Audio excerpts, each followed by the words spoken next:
ধে রে রে না।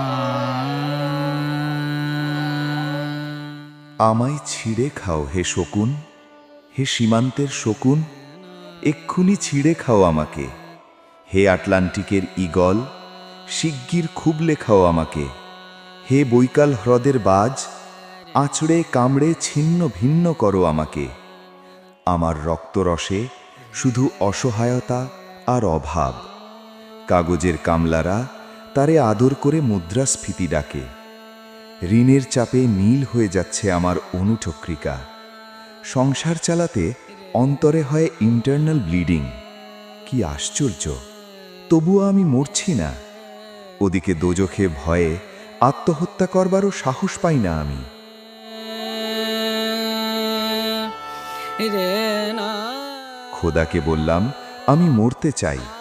তিনি বললেন, বেঁচে আছো কে বলল? সহস্রাব্দ উন্নয়নের সাক্ষী হিসেবে রাজা তোমাকে মমি করে রেখেছেন। বাজারে দীর্ঘশ্বাস ফেললে নাকি রাজ্যের ভীষণ বদনাম হয়, রাজারও মন খারাপ হয় খুব। কোতোয়ালরা ফরমান জারি করেছে, আমাকে সারাক্ষণই হাসতে হবে, নইলে দেশি কুকুর ও বিদেশি মাগুরকে একবেলা ভালো মন্দ খাওয়ানো হবে আমার মাংস দিয়ে। নিত্যদিন ব্রয়লারের ভুঁড়িরা কি ওদের ভাল লাগে না? অথবা আমাকে ভাগ দিয়ে বেচা হবে। মানুষেরও তো মানুষ খাওয়ার স্বাদ হতে পারে, তাই না? ভাগ্যিস তা বিদেশি সুপার শপে বিক্রি হবে না।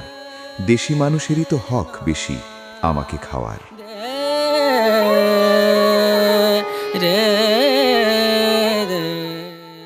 এ দোজখই যখন নিয়তি, তখন আমি উদাম হয়ে ডাকছি দুনিয়ার শ্রেষ্ঠ মাংসাশী বিহকদের। হে ঈগল, চিল ও ভয়ঙ্কর বাজেরা, হে সাম্রাজ্যবাদী সাহসী শকুনিরা, তোমরা F-35-এর মতো, MiG-29-এর মতো দল বেঁধে হামলে পড়ো আমার বুকে। আমার রান, থান, চক্ষু, কলিজা আজ সব তোমাদের গনিমতের মাল। দেশি শুয়োর খুবলে খাওয়ার আগেই আমায় ইচ্ছে মতো ছিঁড়ে খাও তোমরা। দোহাই, শুধু মস্তিষ্কটা খেও না আমার, তাহলে শিগগির দাস হয়ে যাবে তোমরাও।